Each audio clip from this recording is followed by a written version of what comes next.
सीमित रहते हैं। इसी के वजह से कई बार आपके पास बहुत अच्छी चीजें होती हैं बेचने के लिए, लेकिन बेच नहीं पाते। विज्ञापन मैं बोल चुका हूं आपको, लेकिन विज्ञापन के अलावा जो सबसे ज़्यादा जरूरी है, जिसकी मैंने सबसे पहले बात आपसे की कि आप क्या करते हो वो जरूरी नहीं है, आपके सामने वाला जिससे आप बात कर रहे हो वो क्या सोचता है, वो कैसे चीज़ें खरीदता है, इसको जानना जरूरी है।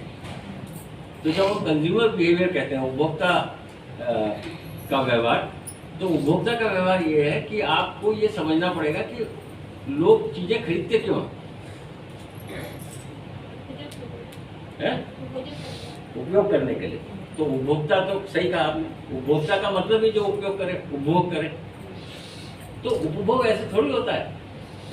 अब मैं खाना खाता हूँ, दाल रोटी खाता हूँ, बस भूखी तो मिटानी है भाई, तो दाल रोटी, दाल हटा दी, सब्जी खा ली, तो रोटी खानी जरूरी है ना। अब इसमें बीच में अचार कहाँ से आ गया?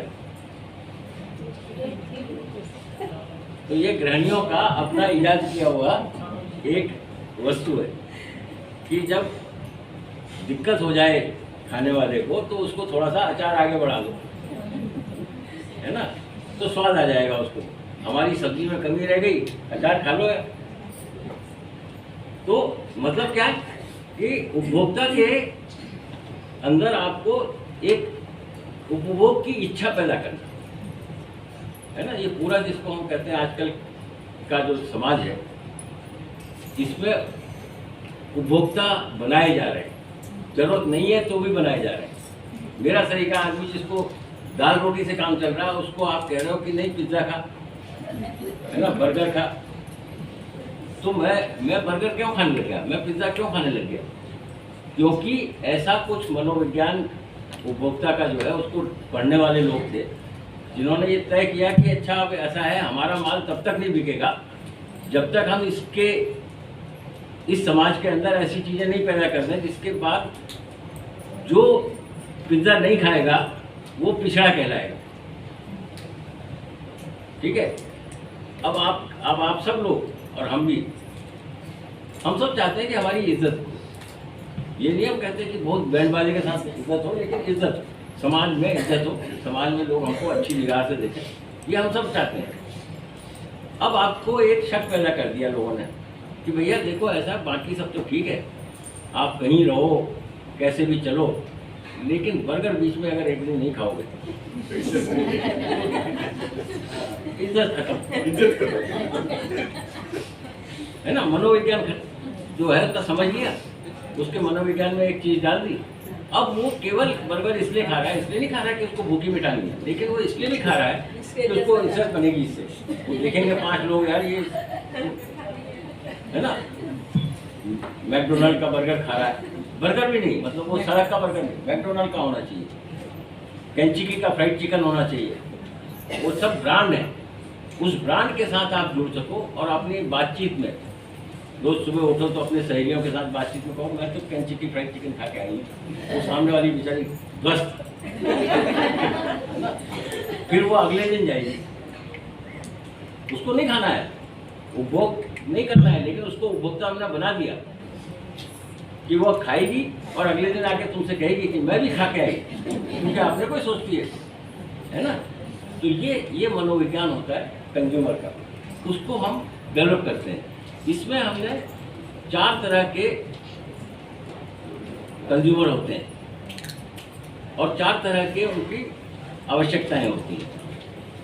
क्या क्या होती है? सबसे पहली होती है जिसको हम कहते हैं जटिल खरीदने में बड़ी दिक्कतें आ रही है ना। किस चीज में खरीदने में दिक्कत आती है?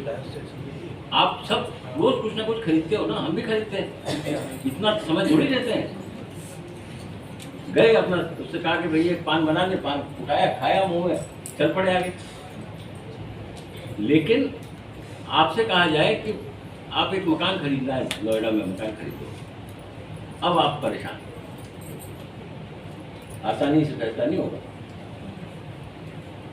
आपसे कहा कि एक गाड़ी खरीदनी है, आपको आने जाने में दिक्कत होती, गाड़ी खरीद लो, आराम से चल रहोगे। अब गाड़ी सीधे जो है वो 5 लाख से ऊपर चला गया, तो जब इतनी दमड़ी निकलेगी तो आदमी 10 बार सोचेगा क्या खरीदूं, कौन सी गाड़ी खरीदूं। फिर विज्ञापन आएंगे, धड़ाधड़ टीवी में भी आएंगे, अखबार में भी आएंगे, उनमें आप देखोगे अरे ये मारुति सस्ती मिल रही है, टाटा सस्ती मिल रही है, महंगी मिल रही है, ये है वो है। फिर इसकी चद्दर बड़ी ख़राब है, इसमें एक्सीडेंट हो जाता है। उसने कह दिया कि मेरे पास तो जो है सिक्योरिटी के बड़े अच्छे प्रबंध हैं, एयर बैग भी देते हैं। जितना ज़्यादा बताते जाएंगे उतना आपका दिमाग कंफ्यूज होता जाएगा, खरीदना मुश्किल हो जाएगा। क्यों? क्योंकि ये चीज़ें कुछ ऐसी होती हैं जिनमें कि आप आसानी से निर्णय नहीं कर पाते। आपको अपने दोस्तों से पूछना पड़ेगा, यार आपने गाड़ी खरीदी थी, कैसी चल रही है, कोई दिक्कत तो नहीं, सर्विसिंग ठीक होती है ना। तो ये होते हैं जिनको हम कहते हैं जटिल, मुश्किल वाले खरीदारी। दूसरा उसका होता है जिसको हम कहते हैं डिसोनेंस। डिसोनेंस का मतलब ये होगा कि विभेद। दो चीज़ें हैं, दोनों चीज़ों में लगभग एक सा ही दिख रहा है। जैसे टेलीविज़न आप खरीदने जाओ, आजकल तो वो सारे वो पतले पैनल वाले आ गए, पहले तो बड़े बड़े होते थे। अब उनमें से आप उसकी दुकानदार के पास जाएंगे, वो सब खोल के दिखा देगा।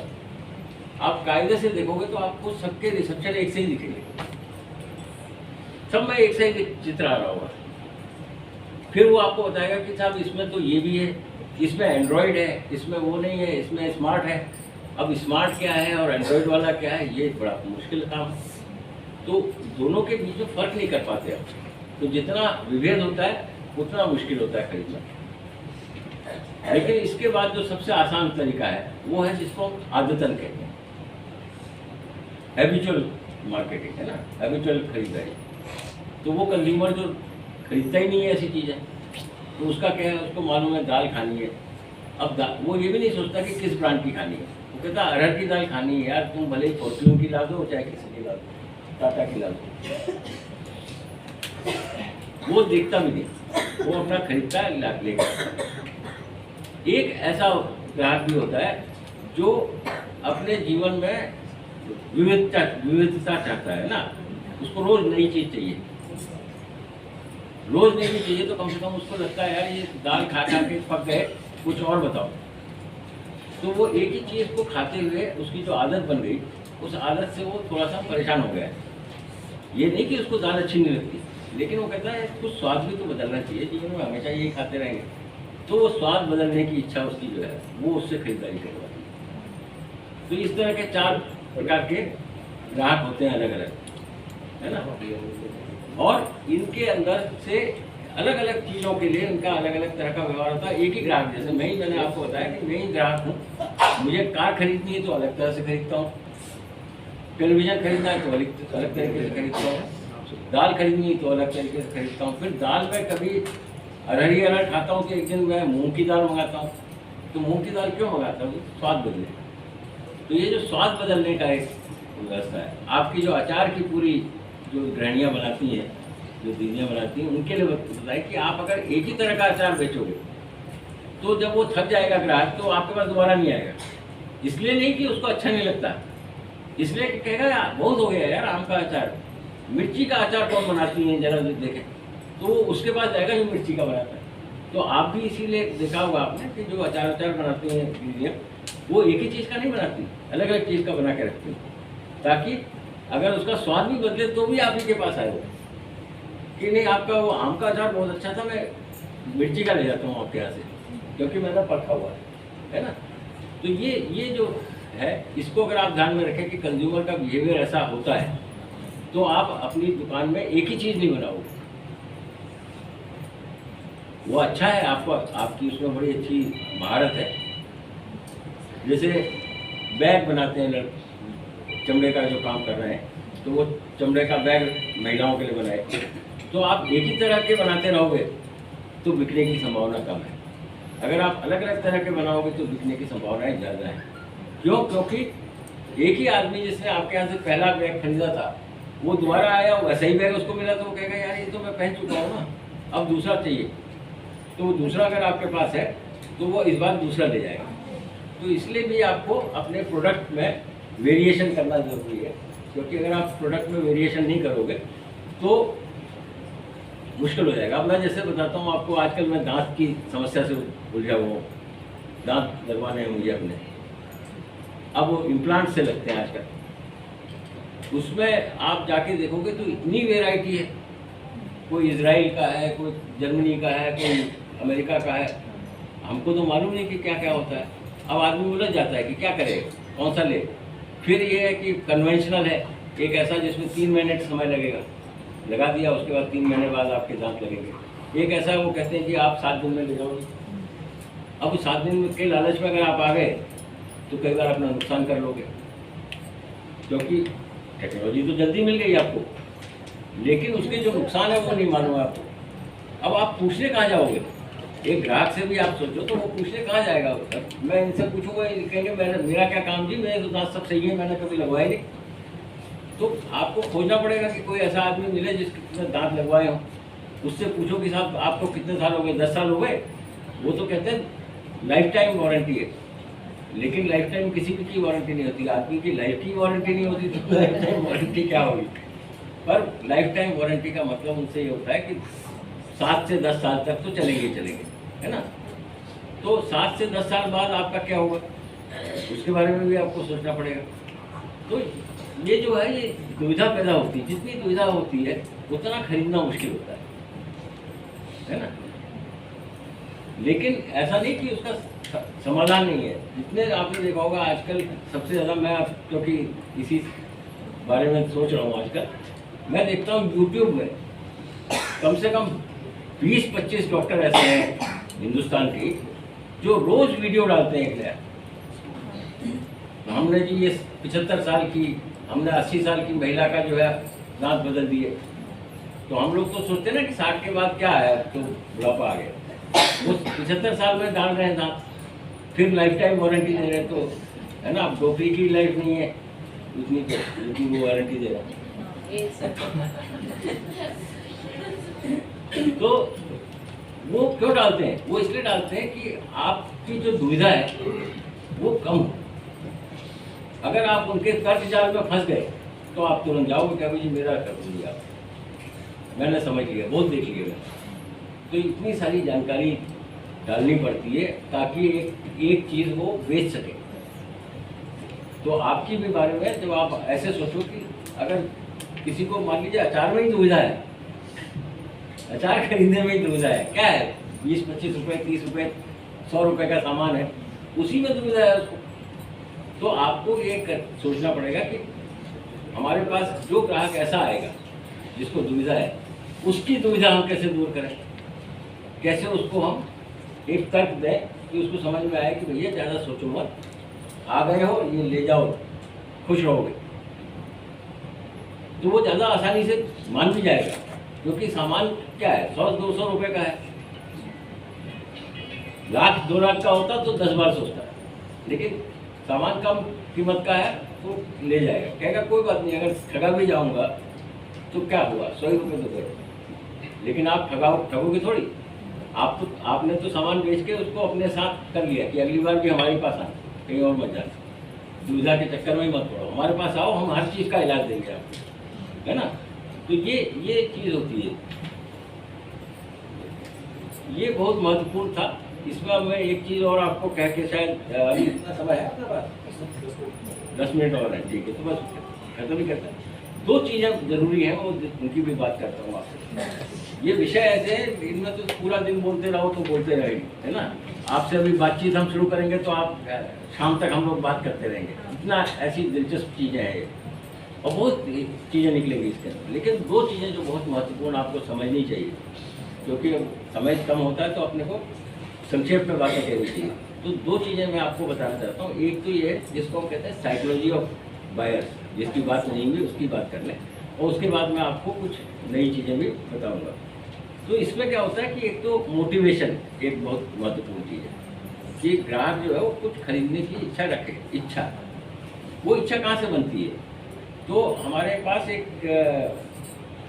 विद्वान है, बहुत पहले उन्होंने प्रबंध जानती हैं आप, मार्केटिंग का जो मैनेजमेंट है उसके सिद्धांत उन्होंने बनाए। तो उनका नाम है अब्राहम मास्लो।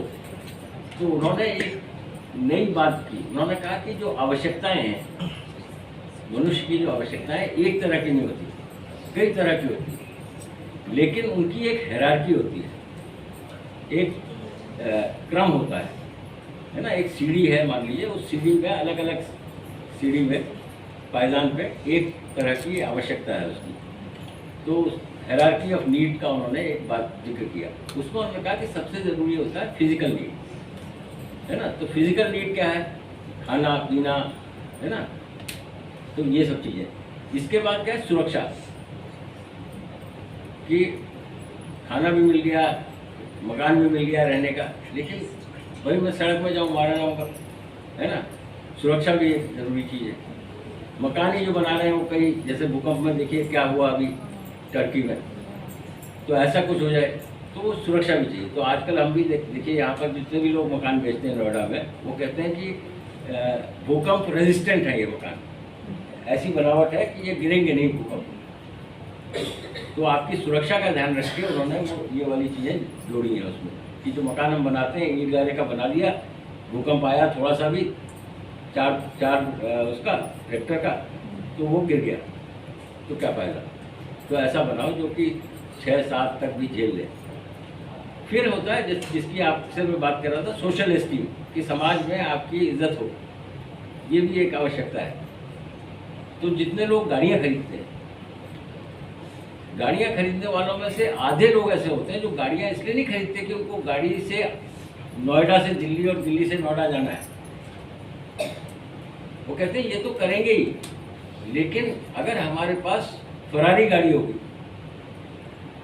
तो हमारी इज्जत 8वें आसमान पर, है ना। लंबोर्गिनी होगी तो वो जो काम उनका 3 लाख की गाड़ी से 4 लाख की गाड़ी से चल जाएगा, उसके लिए वो 15 लाख 30 लाख 35 लाख की गाड़ी खरीदते हैं, है ना। अब ये बात अलग है, हमारे गडकरी जी तो हाइड्रोजन फ्यूल वाली गाड़ी, और वो ले भी आए जापान से, उसकी कीमत आप जानोगे तो आप कहोगे कि कौन खरीदेगा इसको हिंदुस्तान में। लेकिन देखिए उनका भी यही है, वो भी एस्टीम चाहिए उनको। मंत्री तो वो हैं, और भी बहुत सारे मंत्री हैं, लेकिन उन मंत्रियों में मैं बड़ा अजीब किस्म का मंत्री हूँ। एक तो काम बड़ा अच्छा करता हूँ, जो काम मुझे दिया गया मैं करता हूँ पूरा। लेकिन ये देखिए, आपसे मैंने हाइड्रोजन की बात की, हाइड्रोजन फ्यूल की, मैं गाड़ी ले आया वहाँ से। अब वो 1.5 करोड़ की है तो क्या फर्क पड़ता है साहब। जैसे ही आपने 1.5 करोड़ सुना, आपकी इज्जत देखिए बढ़ी कि नहीं बढ़ी। कि गडकरी साहब यार 1.5 करोड़ की गाड़ी में चलता बन जाता है ना। तो ये एस्टीम है। फिर है कि आत्मसंतुष्टि के लिए सेल्फ एक्चुअलाइजेशन, है ना। अपनी संतुष्टि, मैं अच्छी तरह से हूँ, सब कुछ ठीक है मेरे पास, ये एक आवश्यकता होती है। तो ये 4 प्रकार की आवश्यकताओं से आदमी संचालित होता है। और ये इसके अंदर जो है 2 तरह का, एक तो मैंने कहा मोटिवेशन, और एक होती है परसीव्ड नीड, मतलब हमको चाहिए नहीं लेकिन हमको ये लगता है कि ये हमारी ज़रूरत है।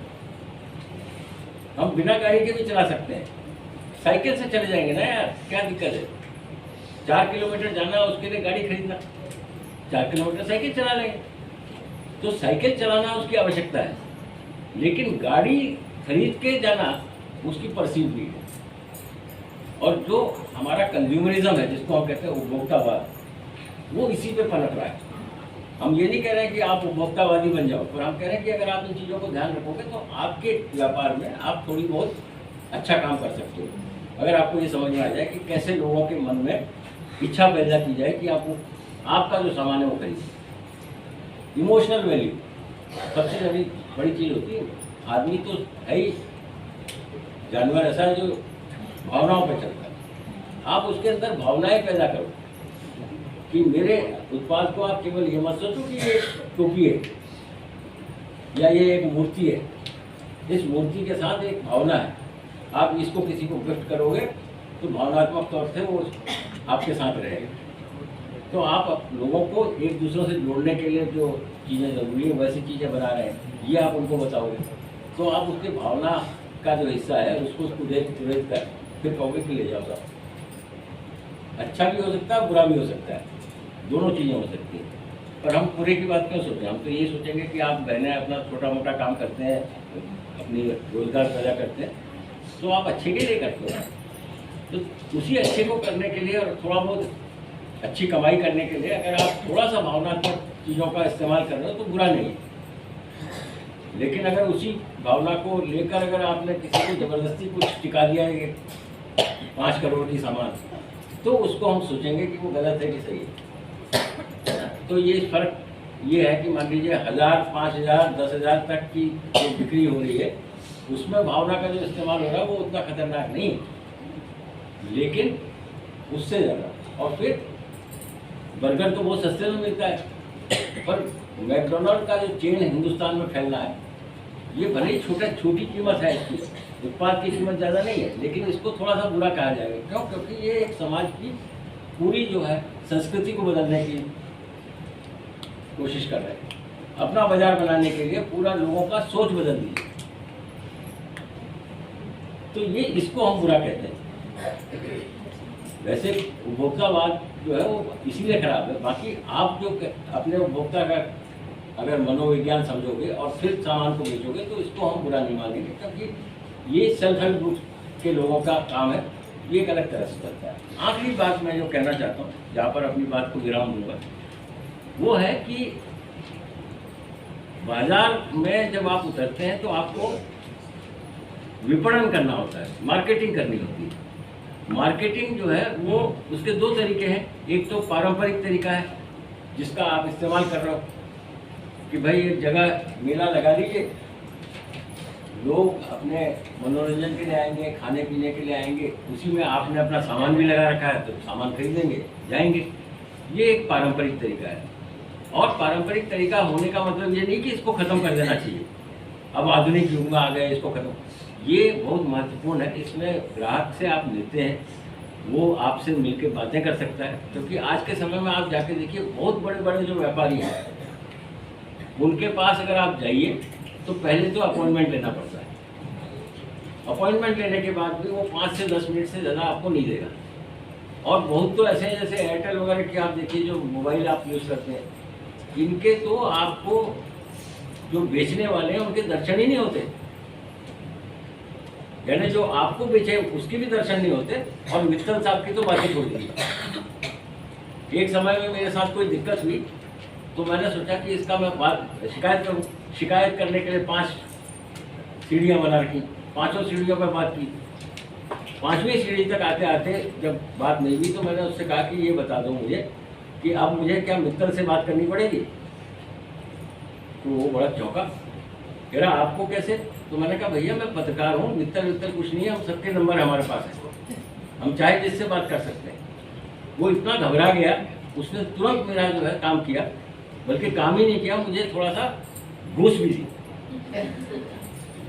जो प्लान मैंने खरीदा था 999 का, उसके बदले में उसने मुझे पैसा दे दिया था कि आपके 999 आपके खाते में जमा होगा। मैंने कहा नहीं, ये तो प्लान चाहिए ना मुझे, 1 साल का होता था उनका। तो उसने 1 साल का तो किया ही, साथ में 1000 रुपये और दिए मुझे। क्यों? क्योंकि उसकी चोरी पकड़ी गई है ना। तो पर अब मित्तल साहब से आप कितने लोग, आप में से और हम में से कितने लोग मिल पाएंगे? वो तो व्यापार करते हैं, उन्होंने अपनी एक टीम बना रखी मैनेजमेंट की, उससे भी आप नहीं मिल सकते। जो कुछ भी करना बस फोन से बात करो। तो ऐसे में ये जो आपकी मेले होते हैं ये बहुत अच्छी चीज़ है कि इसमें कम से कम आप, मुझे भी ये पता लगता है मैं किससे सामान खरीद रहा हूँ, है ना। उनका चेहरा मालूम पड़ता है, उनका पता, उनसे पूछ सकते हैं कि भाई आप कहाँ से, तो वो बता देंगे आपको पता कि ठीक है कोई चोरी थोड़ी करना है, तो कहेंगे ले जाओ, अगर ज़रूरत पड़े आप आ जाना इस पते पर। तो ये चीज़ें एक तो पारंपरिक तरीके में फ़ायदेमंद होती है, लेकिन आज का जो ज़माना है उसमें पारंपरिक के साथ साथ आपको जो इस्तेमाल करना चाहिए उसको हम कहते हैं डिजिटल मार्केटिंग। इसके बिना अब आप अपने व्यापार को एक सीमा से ज़्यादा नहीं बढ़ा सकते। और हर आदमी चाहता है, आप में से भी, जैसा मैं समझ पाता हूँ कि आप भी चाहते हो कि आपकी आय बढ़े। अगर आप अभी 20,000 रुपये महीना कमा रहे हो तो आप भी चाहते हो कि आप 30,000 तक जाइए। तो 10,000 का जो अतिरिक्त पैसा और आप चाहते हो वो कैसे आएगा? पारंपरिक तरीके से तो जितना आ रहा है। इससे ऊपर अगर आपको चाहिए तो डिजिटल मार्केटिंग अगर आप करेंगे तो आएगा। डिजिटल मार्केटिंग में बहुत सारी चीज़ें हैं, विस्तार से बात नहीं करूँगा, लेकिन जो छोटी छोटी बातें मैं आपको बता सकता हूँ वो ये है कि एक तो कंप्यूटर का ज्ञान आवश्यक है। कंप्यूटर के साथ जो सॉफ्टवेयर होते हैं उनका ज्ञान आपको आवश्यक है। इसके बाद आपको इंटरनेट इस्तेमाल करना आना चाहिए। इंटरनेट जब इस्तेमाल करते हैं तो आप या तो वेबसाइट बनाएंगे अपना उत्पाद का वहाँ डालेंगे, फिर वहाँ पर एक पेमेंट गेटवे बनाएंगे कि अगर आपको मेरे से सामान खरीदना है तो यहाँ पर पैसा जमा कर दीजिए, मैं सामान भेज दूँगी, है ना। तो ये एक तरीका है। दूसरा है सोशल नेटवर्किंग, आजकल जो सबसे ज़्यादा महत्वपूर्ण है और उसमें भी मार्केटिंग हो रही है। तो आप फेसबुक में है, इंस्टाग्राम में है, वहाँ पर आप अपना विज्ञापन लगा दीजिए, नीचे लिख दीजिए बाय फ्रॉम अस। वहाँ जैसे ही टिक करेगा तो साइट पे पहुँच जाएगा, वहाँ पेमेंट करेगा, आपके पास जानकारी आ जाएगी, आप उसको सामान भेजोगे, है ना। तो ये एक है सोशल नेटवर्किंग का। बहुत तरह के इंस्टाग्राम है, फेसबुक है, आजकल तो व्हाट्सअप जो कि दोनों का बीच का हिस्सा है, इंटरनेट और टेलीफोन दोनों के साथ, उसमें भी आप कर सकते हैं बिजनेस। और यूपीआई और जो वैलेट है इनका इस्तेमाल करना भी अब आपको सीखना चाहिए, क्योंकि अगर आप ये नहीं सीखेंगे तो आप दूर का कोई है, आप तमिलनाडु में बैठे हैं, आपको दिल्ली से किसी से ग्राहक को से पैसा लेना है, कैसे वो पैसा लेंगे, अगर उसको वापस करना है मान लीजिए पैसा, तो कैसे वापस करेंगे। ये सब जो है वॉलेट अगर आपको इस्तेमाल करने आते हैं, फ़ोन पे वगैरह वगैरह। और यूपीआई, आजकल तो सब यूपीआई पे ही ज़्यादातर टिका हुआ है, तो यूपीआई का इस्तेमाल कैसे करें। तो डिजिटल मार्केटिंग अगर आप करेंगे तो आपको इस स्टॉल के अलावा, और इस स्टॉल को आप तमाम जगहों पर लगाते हैं वो मुझे मालूम है, इससे अच्छा होता है आपको भी घूमने का मौका मिलता है, अलग अलग जगह देखते हैं, वो अच्छी चीज़ है। लेकिन इसके अलावा आप अगर डिजिटल मार्केटिंग से भी अपना काम करेंगे तो आप ग्राहकों को अपनी तरफ आकर्षित कर सकते हैं। नेट पे ही अगर आपके जो गुलकरी है या कुछ दूसरी तरह के सामान है उसके सैंपल्स वहाँ पर लगा सकते हैं, फ़ोटो लगा के, ताकि मैं अगर वहाँ जाऊँ तो देख लूँ कि आप क्या क्या चीज़ें बनाते हो, कैसे कैसे बनाते हो, फिर जो मुझे पसंद आए मैं खरीदूँ। तो ये होता है। और इसका फ़ायदा एक और होता है कि जैसे जिन कंज्यूमर की मैं बात कर रहा था आपसे कि कंज्यूमर बनाए भी जाते हैं, कंज्यूमर केवल अपनी आवश्यकता से नहीं होते, परसेप्चुअल नीड, उसको एक आवाज़ दे दिया कि आपकी ये आवश्यकता है, उसकी है नहीं, फिर भी आपने कह दिया कि अरे कैसे आदमी हो यार, तुम्हारे जीवन में यही नहीं है, ये तो बहुत ज़रूरी है। तो आपने उसको ज़रूर बता दिया कि ये खरीदो। तो ये आप कैसे उसको ये पैदा करो कि जो वो खरीदना नहीं चाहता वो भी वो खरीदे, उसके लिए मन में एक ये आवश्यकता है, तुम्हारी जीवन में ये होना चाहिए, वो आप अगर डालोगे तो आप अपना सामान बेच सकते हो, वो कितनी दूर हो। उसके लिए थोड़ा कई बार ये भी होता है कि आपको अपने जहाँ भी आप काम करते हो वहाँ के लोगों में से कुछ से आपको ये मदद लेनी पड़ेगी। जैसे आपके जो युवा लोग हैं, बच्चियाँ हैं, लड़कियाँ जो हैं, वो ज़्यादा जानती हैं इन सब चीज़ों के बारे में, उनसे मदद ले सकती हैं आप, आपकी बेटियाँ, आपके बेटे, है ना, वो लोग मदद कर सकते हैं आपको। तो ऐसा नहीं कि बाज़ार में जाके कुछ आपको पैसा खर्च करना पड़ेगा, आप अपने घर में जो बच्चे हैं नई पीढ़ी के, जिनको इन सब चीज़ों में आसानी है, उनसे मदद लीजिए और अपने डिजिटल मार्केटिंग को आगे बढ़ाइए। यहीं तक मैं आज बात करना चाहता था। धन्यवाद। अगर आपके सवाल होंगे तो कोई प्रश्न आपके हो दीदी, किसी आपके सवाल कुछ हो तो सर से पूछ सकते हैं। बेझिझक पूछिए, बेझिझक शब्द लगाना जरूरी है। बेझिझक, कोई झिझक नहीं है, क्योंकि कम्युनिकेशन में जब हम पढ़ते थे सर से तो सर हमें बहुत दोस्ताना व्यवहार करते हैं। दूसरे जो DU की क्लासेस होती हैं उनमें और जर्नलिज्म की क्लासेस में फ़र्क होता है। जर्नलिज्म की क्लासेस में बच्चे का कॉन्फिडेंस कभी भी लूज़ नहीं किया जाता है, उसके कॉन्फिडेंस को हमेशा बना के रखा जाता है। इसलिए कई बार मुझे याद है कि सर की क्लास हम बंक मार जाते थे और नीचे कैंटीन में चले जाते थे, तो एक एक करके पीछे की सीट पर बैठते थे, एक एक करके हम चले जाते थे। एक दिन सर ने क्या किया कि बोर्ड लेकर के हमारी कैंटीन में आ गए, बोले मैं तुम्हें यही पढ़ाता हूँ, अब कहाँ बच के जाओगे। तो बड़ा दोस्ताना व्यवहार किया जाता है। तो सर ने जो मुख्य मुख्य बातें बताई हैं मैं आपको थोड़ा सा रिपीट कर दूँ। मैंने पहले भी आपसे कहा है कि ये मार्केटिंग का ज़माना है और आपका कंपटीशन बहुत उन लोगों से है जो बहुत सक्षम लोग हैं, लेकिन आपके साथ आपका प्लस पॉइंट ये है कि भारत सरकार आपके पीछे खड़ी है, ठीक है, ये सबसे प्लस पॉइंट है, इसीलिए हम अपना बहुत अच्छा अपना परफॉर्म कर रहे हैं।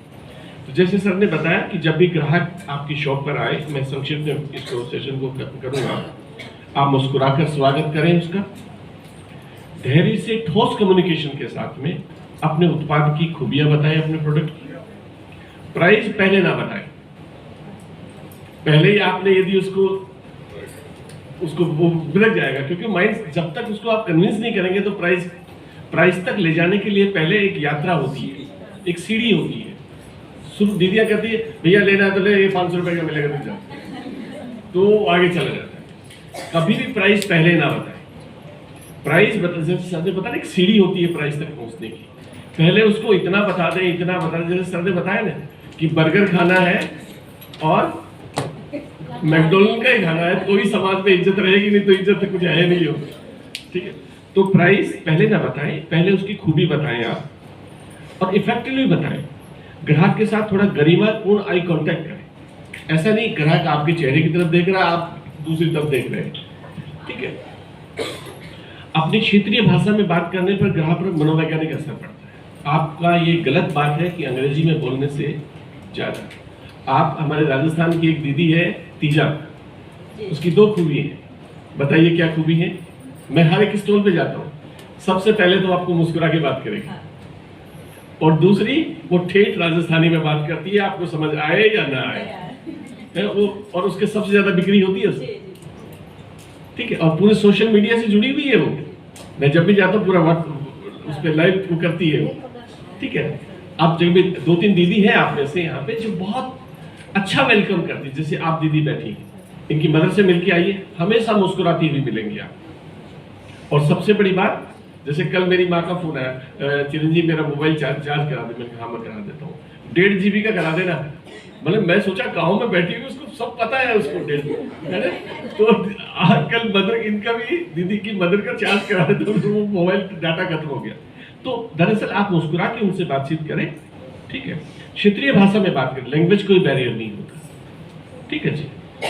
बीच बीच में हिंदी अंग्रेजी के शब्द इस्तेमाल करें। माप तोल करते समय, भाव तोल करते समय चेहरे पर मुस्कुराहट बनी रहे, क्योंकि कस्टमर आपको डिमोरलाइज करेगा, तो उसको मेंटेन करना आप उस टेम्पो को, है ना। जैसे आपकी 500 को चीज का कोई 100 रुपया कह दे, तो गुस्सा तो आएगा ना आपको, लेकिन उस गुस्से को उस समय पी जाना है, उस गुस्से को एकदम पी जाना है ना, ठीक है। यदि ग्राहक को उत्पाद पसंद ना आए तो बुरा ना माने, और चेहरे पे तनाव या नाखुशी का चेहरा जारी न करे, मुझे पसंद नहीं आया, कैसा मनोज आदमी आ गया सुबह क्या सारा कर गया हमारा, ऐसा कुछ फील ना आने दें। आप हमेशा एनर्जेटिक बने रहें, बॉडी लैंग्वेज में कहीं पे आपकी निराशा नहीं चलती। तो सर यही बात आपने बताई। और सबसे इंपॉर्टेंट बात, सबसे महत्वपूर्ण बात, कोई पॉलिटिकल और सोशल डिस्कशन ना करें, ना किसी पॉलिटिशियन का नाम लें, अरे साहब आज तो उसने ऐसा कर दिया, मान लो आपने कांग्रेस की तारीफ कर दी, जो सामने वाला बीजेपी वाला वैसे ही चला जाएगा, आपने बीजेपी की तारीफ कांग्रेस वाला वैसे ही निकल जाएगा, है। इसी तरह हमारी सोसाइटी में बहुत सारे वेरिएशंस हैं इस समय, बहुत सारे, सबको पता है कि कितने सारे चैनल इस समय हम जूझ रहे होते हैं, तो कोई सोशल डिस्कशन ना करें, ठीक है। और सबसे बड़ी बात है कि ग्राहक को खरीदने के लिए कैसे आप मजबूर करें। मल्टीनेशनल कंपनियां तो आपने एडवर्टीजमेंट्स को लिया है, ठीक है, जैसे करवा चौथ आ गई, ठीक है, बड़े बड़े विज्ञापन दे दिए सर। अगर आपने अपनी, एक मिनट, अगर आपने पत्नी को ये नहीं दिया तो आप किसी काम के नहीं है, ठीक है, वो विज्ञापन है, आपके पास विज्ञापन नहीं, तो आपको दूसरी ट्रिक अपनानी, आपको ओरिजिनल देसी घी है तो वो रखिए, और एक छोटा सा सैंपल, स्पेशली फूड में जरूर एक चीज को रखिए। जैसे आप देखिए कुछ दीदीज हैं, वो एक अलग से अपना पोर्ट रखती है, आप पहले टेस्ट कीजिए, वो कुछ नहीं करेंगी आपसे, क्या प्राइस है क्या नहीं है, कुछ नहीं है, आप सबसे पहले आप उनको दीजिए। रीमा आती थी हमारे हिमाचल से, जो उसके पपीते के वो लेके बनाती है, वो सबसे पहले आपको टेस्ट करेंगे। इवन इधर से एक दीदी है जो इन्होंने बीच में स्टॉल लगाया, वो सबसे पहले आपको टेस्ट करेंगे, सेपरेट उन्होंने बना रखा है, ठीक है। यदि टेक्सटाइल है, कपड़े हैं, कोई ग्राहक कैसा भी हो, आप उसको जरूर कहें, साहब आपको तो क्या लग रहा है साहब, आप तो बहुत खूबसूरत लग रहे हैं साहब, ठीक है। तो उसको आप उसके करीब चले जाएंगे, वो आपके करीब आ जाएगा, वो न चाहते हुए भी आपसे वो खरीदेगा। तो ये छोटी छोटी चीजें हैं जिनको, जैसे सर ने कहा कि ग्राहक को भावनात्मक रूप से जोड़ना पड़ेगा। वो आधे घंटे का भगवान है जो हमारे मेले में आते हैं, उस आधे घंटे को लाने के लिए कितने पापड़ हमको बेलने पड़ते हैं गोवन, कितनी सोशल मीडिया, कितने एडवर्टीजमेंट्स, कितने म्यूजिकल प्रोग्राम, वो जोकर बना रखे हैं, क्या क्या बना रखे हैं हम लोगों ने, किस लिए बना रखे हैं, उसको आधा घंटे तक उस देवता को हमारे यहाँ लाने के लिए। और उसमें यदि हम कामयाब आप नहीं हो पाए तो फिर हमारा पूरा डिफिट हो जाता है। तो बहुत बहुत धन्यवाद आपका, बहुत बहुत आपका। अच्छा, कुछ उससे आए हैं सर।